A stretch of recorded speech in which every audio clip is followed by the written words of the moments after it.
ধরো এখানে একটা কূপ আছে। এই কূপের ব্যাস হচ্ছে ধরো 3 মিটার আর এর গভীরতা হচ্ছে মনে করো 15 মিটার। তাহলে ধরো এই কুয়াটা ভর্তি পানি আছে, সম্পূর্ণ কুয়া ভর্তি পানি। এখন তোমাকে এইভাবে প্রশ্ন করছে যে সম্পূর্ণ পানি অপসারণ করতে সম্পূর্ণ পানি অপসারণ করলে কৃত কাজ কত? ধরো এটা পরীক্ষায় আসছে, সম্পূর্ণ পানিটা যদি আমরা অপসারণ করি তাহলে কতটুকু কাজ সম্পন্ন হবে। তো এই ক্ষেত্রে দেখো খুব একটা বেশি তথ্য কিন্তু আমাদের দেওয়া নাই।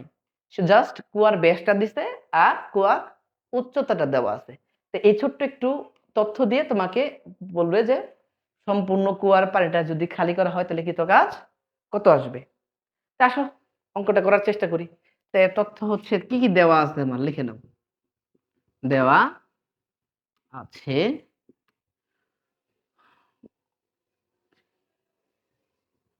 কুয়ার ব্যাসটা কত? ব্যাস 3 মিটার। আচ্ছা কুয়াটার আকৃতি কেমন দেখো তো? কিছুটা সিলিন্ডার আকৃতির না? আর সিলিন্ডারের ক্ষেত্রে আমরা সবাই হয়তো জানি সিলিন্ডারের আয়তন। সিলিন্ডারের আয়তনের সূত্র হচ্ছে pi r square h. And pi r square h. আরটা এই ক্ষেত্রে ব্যাসার্ধ। এইচটা হচ্ছে কি উচ্চতা। তো এই ক্ষেত্রে যে কুয়াটা দিছে সেই কুয়াটার কিন্তু আমার ব্যাসার্ধ দেওয়া নাই, আমার দেওয়া আছে কি ব্যাস। তো ব্যাস দিয়ে তো ম্যাথ করতে পারবো না, অবশ্যই আমরা ব্যাসার্ধ বের করে নিতে হবে। আর আমরা সবাই জানি ব্যাসার্ধ ব্যাসের অর্ধেক হয়। তাহলে কুয়ার ব্যাসার্ধ কত? ব্যাসার্ধ r is equal to 3 divided by 2, that's mean 1.5 metre. আচ্ছা আর আছে কি কুয়ার উচ্চতা। কুয়ার উচ্চতাটা কত? 15 metre. h equal to 15 metre. এখন প্রশ্ন কুয়ার আয়তনটা কত? অতএব কুয়ার আয়তন, কুয়ার আকৃতি কি শেপের বলছিলাম? সিলিন্ডার আকৃতির। তাহলে কুয়ার আয়তন পাই আর স্কয়ার এস। আমরা সবাই মোটামুটি জানি। তাহলে পায়ের মান 3.1416 আর হচ্ছে 1.5 স্কয়ার আর এর গভীরতা হচ্ছে 15 মিটার। তো এখানে যদি আমরা গুণ করি ফলটা কত আসে সবাই দেখি একটু।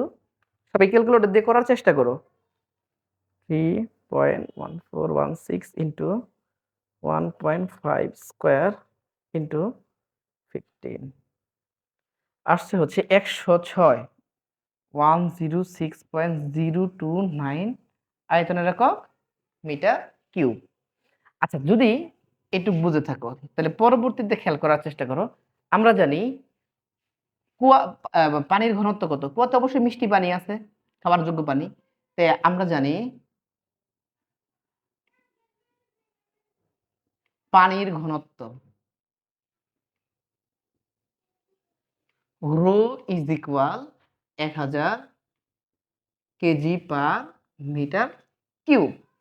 তো এক্ষেত্রে rho equal to m divide by v. অতএব rho is equal to m divide by v যদি হয় তাহলে আর গুণ করলে m is equal rho v. এখানে রো হচ্ছে কত? 1000 আর ভি কত? আমরা একটু আগে পাইছিলাম 106.029। তাহলে যদি আমরা একটু ক্যালকুলেশন করার চেষ্টা করি আসছে হচ্ছে 106029 কেজি। যদিও পানির এককটা হচ্ছে লিটারে দেওয়া আছে, তবে এক্ষেত্রে আমরা যেহেতু কাজ ক্ষমতা শক্তি অধ্যায় করতেছি তো কাজের ক্ষেত্রে এই ক্ষেত্রে আমরা পানির ভরটাকে কেজি হিসেবে নিব। 1 KG is equal two 1 litre কাছাকাছি। এসব মানে এটা নিয়ে কোনো অসুবিধা নাই, অর্থাৎ তুমি কেজি এককই এক্ষেত্রে ব্যবহার করবা। তাহলে কত কেজি পানি উঠাইলা তুমি? অর্থাৎ দেখো কুয়া দেওয়া ছিল, কুয়ার উচ্চতা এবং কুয়ার ব্যাসটা দেওয়া ছিল। জাস্ট এই দুইটা তথ্যের উপর ভিত্তি করে আমি কুয়াতে কত লিটার পানি আছে বের করতে পারছি। তো সবাই এই সূত্রটা একটু খেয়াল রাখবা। যদিও তোমরা এটা পদার্থবিজ্ঞানের পঞ্চম অধ্যায়ে গিয়ে গভীরভাবে পড়াশোনা করবা। Rho is equal to m divide by v. আর গুণ করলে m equal to rho v. আর রো এর মানটা মুখস্থ রাখবা সবাই 1000। আর ভিটা তো বের করে শুধু দেখাইলাম, পাই আর স্কয়ার এইচ।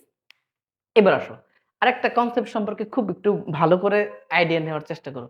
আচ্ছা, কুয়ার থেকে যে পানিটা উঠানো হলো, একটা জিনিস খেয়াল করো তো, সবাই একটু এদিকে তাকাও তো। ধরো এটা হচ্ছে একটা কুয়া, ধরো কুয়া। এই কুয়াতে ধরো কুয়াটা মনে করো 10 মিটার, 10 মিটার গভীর একটা কুয়া। তো কুয়াটা পানি পূর্ণ যদি থাকে, একদম পানি দ্বারা পূর্ণ আছে মনে করো, তাহলে পূর্ণ থাকা অবস্থায় যখন এই কুয়াটার পানি অপসারণ আমি করব, কুয়ার ক্ষেত্রে একটা জিনিস খেয়াল করো, দেখো তো এই কুয়ার এই উপরের থাকা যে পানিটা, উপরের থাকা যে পানির কণাটা একদম মুখ বরাবর, এই পানিটা জাস্ট এখান থেকে এখানে পড়বে। তাহলে ওর সরণ কত বেসিক্যালি? এই পানিটা, এই কণা, ধরো এখানে একটা পানির কণা আমি বোঝানোর চেষ্টা করছি, দুটো এ। তো এই কোণার পানিটা মোট কতটুকু পড়তে হবে?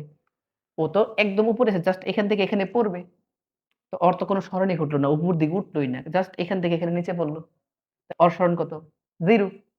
কিন্তু যদি যে পানির কণাটা সবার নিচে আছে এই জায়গাতে, ধরো এখানে বি কণাটা, পানির কণা জাস্ট এখানে যদি বি থাকে, তাহলে ওকে কতটুকু করতে হবে? 10 মিটার। তাহলে বোঝা গেল এই পানির কণার প্রত্যেকটা উপরের পানি বা নিচের পানি বা মধ্যে যে কোনো পানির মোট সব পানি কিন্তু একই পরিমাণ সরণ উপরের দিকে ঘটবে না। উপরের পানির যে কণা, এর পানির সরণ ঘটবে কত? 0, কারণ তো উপরে ছিল, জাস্ট এখান থেকে এখানে পড়ছে, আর সরণ কত? 0। কিন্তু নিচে থাকা যে পানির কণাটা, এর সরণ কত? 10 মিটার। তাহলে বোঝা গেল যে এই কুয়াতে থাকা প্রত্যেকটা পানির কণার সরণ কিন্তু এক হবে না। তখন একটা কাজ করতে হয়, এখানে ঠিক মাঝখানের বিন্দুর সরণটা ধরতে হয়। অর্থাৎ এখান থেকে কিছু অংশ পানির উপর উঠবে, এখান থেকে নিচের দিকে উঠবে কিছুটা। তো এই জিনিসটা কেমনে বলি? ভর কেন্দ্র কি বলি? ভর কেন্দ্র। আর ভর কেন্দ্রের সরণ, একটা সূত্র তোমরা সবাই এটা খাতায় লিখে রাখো। ভর কেন্দ্রের সরণ ইজ ইকুয়াল টু উপরিতলের সরণ, মানে উপর থেকে কতটুকুন সরছে, উপরিতলের সরণ প্লাস নিম্নতলের সরণ, নিম্নতলের সরণ ডিভাইড বাই 2। খেয়াল করো সবাই। তাহলে ভর কেন্দ্রের সরণ কেন করবা? কারণ এই কুয়াতে থাকা প্রত্যেকটা পানির কণা কিন্তু একই পরিমাণ সরণ ঘটে নাই। এই সবার উপরে যে পানির কণাটা আছে, এর কোনো সরণই ঘটে নাই। এটা 10 মিটার উপরে ছিল, ওইখান থেকে জাস্ট নিচে পড়ছে, এর সরণ কত? 0। কিন্তু নিচে থাকা কণাটার সরণ কত হয়েছে? 10 মিটার। এভাবে তুমি প্রত্যেকটা কণার আলাদা আলাদা অবস্থান থেকে যদি চিন্তা করো, সবার সরণ কিন্তু এক না।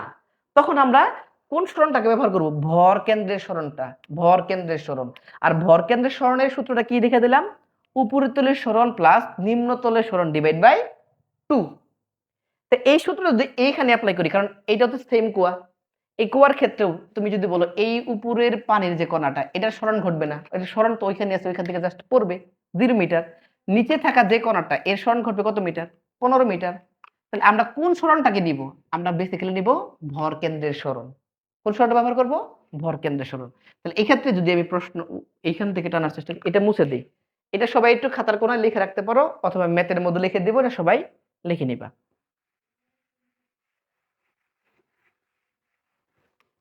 তাহলে ভর কেন্দ্রের সরণ, সরণ এইচ ইজ ইকুয়াল টু কি লিখবা? উপরিতলের সরণ, উপরিতলের সরণ যোগ নিম্নতলের সরণ ভাগ 2। তাহলে উপরিতলের সরণটা কত? এখান থেকে কত মিটার ছিল? 15 মিটার ছিল। তাহলে উপরিতলের সরণ কত? 0, অল্প একটু উঠবে। নিম্নতলের সরণ কত? নিচের যে কণাটা, সেটা উঠবে কতটুকুন? 15 metre. 15 divide by 2, that's mean 7.5 metre. তাহলে দেখো, এই কুয়া থেকে যখন পানি অপসারণ করব, কুয়ার ক্ষেত্রে আমার পানির ভরটা আমি জানি m, কতটুকু উপরে উঠবে, সরণটা হবে কত মিটার? 7.5 মিটার, সেটাও আমি জানি। আর জি এর মান তো সবাই মোটামুটি সবাই জানি, 9.8 মিটার পার সেকেন্ড স্কয়ার। তো এই ক্ষেত্রে কৃত কাজ কত? কোন সূত্র এপ্লাই করবা? অবশ্যই পড়ন্ত অথবা নিক্ষিপ্ত বস্তুর ক্ষেত্রে যেটা ব্যবহার করতাম। কৃত কাজ W is equal to mg h। m হচ্ছে কত? 106029। জি এর মান কত? 9.8। আর উচ্চতা কত? 7.5। যদি হিসাব করো সবাই একটু, সবাই ক্যালকুলেটর থেকে হিসাব করবে এটা। 106029 ইন্টু 9.8 ইন্টু 7.5 আসছে হচ্ছে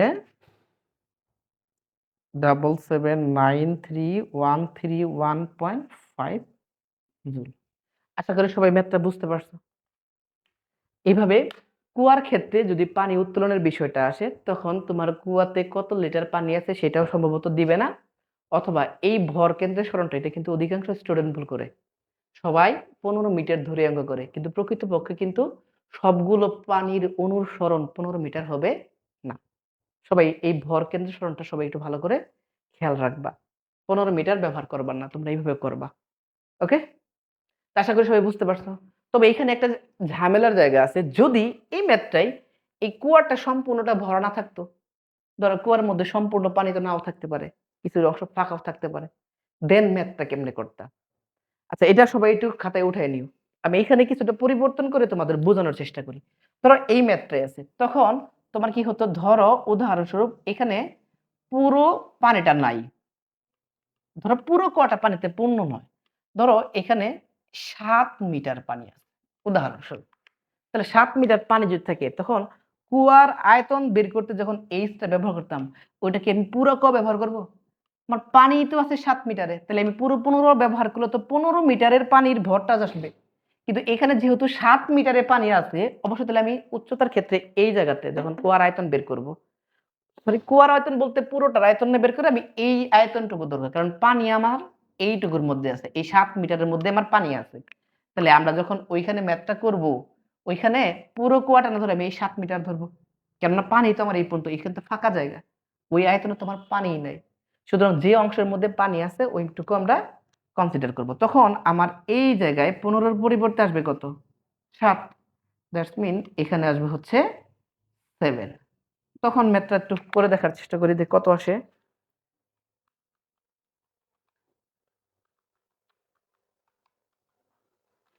তখন আসে হচ্ছে 49 এটা তখন কেটে দিয়ে 49.4802 মিটার। তাহলে অবশ্যই সবকিছু সেম থাকবে, এই আয়তনটা চেঞ্জ হয়ে যাবে। তাই আয়তন এখানে হবে কত? 49.4802। তাহলে পানির ভরটা চেঞ্জ হয়ে যাবে। পানির ভরটা তখন আসবে কত? আসবে হচ্ছে 49480.2 কেজি। আর তখন এই ভর কেন্দ্রের উচ্চতা উপরিতলের সরণ, তখন 7 মিটার পানি থাকলে ঠিক এই জায়গা থেকে পানিটা উঠতে হবে কত মিটার? যেহেতু পুরো কুয়া 15, 7 মিটার যদি পানি থাকে, তাহলে ফাঁকা জায়গা আছে কত? অবভিয়াসলি এই জায়গায় 8 মিটার তুমি পাবা। এই জায়গায় 8 মিটার। তাহলে উপরের কোণার পানিটার সরণ কত হবে? 8 মিটার। ঠিক এই জায়গায় আসবে 8 মিটার। আর নিম্নতল এইখানে থাকা যে পানির কোণাটা, সেটাকে কতটুকু করতে হবে? তাকে কিন্তু পুরো 15 মিটারই উঠতে হবে। দেন এটা 15 ই থাকবে। তখন হবে কি?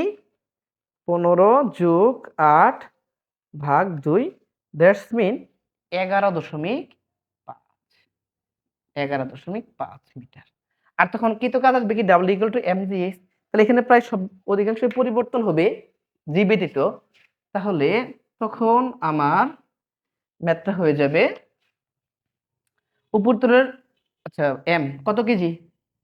49480.2। জি এর মান 9.8 আর উচ্চতা তখন হবে 11.5। তো দেখো হিসাব করে দেখো তখন কতটুকু কাজ সম্পন্ন হয়। 49480.2 ইন্টু 9.8 ইন্টু 11.5। সবাই করার চেষ্টা করো ক্যালকুলেটর দিয়ে। 5 57641 8.54 জুল। তখন কৃত কাজ কত? 5576418.54 জুল। আশা করি সূত্রটা সবাই বুঝতে পারছো বা এই ম্যাথটা বুঝতে পারছো সবাই। তো এইভাবে কুয়ার ম্যাথ দিলে তোমার কিন্তু কোনো প্রকার পানির কত লিটার পানি বা কত কেজি পানি আছে এটা উল্লেখ নাও করতে পারে।